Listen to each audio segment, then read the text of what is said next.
आपणही ज्या वेळेला पुन्हा सत्तेत राज्यात येऊ, आपल्या जिल्ह्याचे मंत्री, पालकमंत्री, भावी मुख्यमंत्री आपल्या जिल्ह्याचे होणार आहेत, विश्वित कदम त्या बाळासाहेब शिक्षक मतदारसंघाच्या आमदारांना जास्तीत जास्त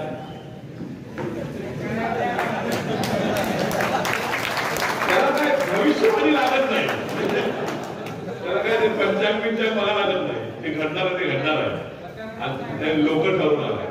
कारण खास करून ह्या सांगलीच्या शिक्षकांनी कायम सातत्याने एक पुरोगामी विचार पाळला आणि ह्या पुरोगामी विचार जो त्यांनी पाळलाय अभिवादन व्यक्त करतो. इथं उपस्थित असणारे सर्वच सन्माननीय विशाल दादांचं मनोगत आपण सर्वांनी ऐकलं. आदरणीय विक्रम दादांनी आज बराच बॅकलॉग भरून काढलेला आहे आणि या ठिकाणी आदरणीय जयंतराव आसगावकर सरांनी सुद्धा त्यांचं मनोगत इथं व्यक्त केलेलं आहे.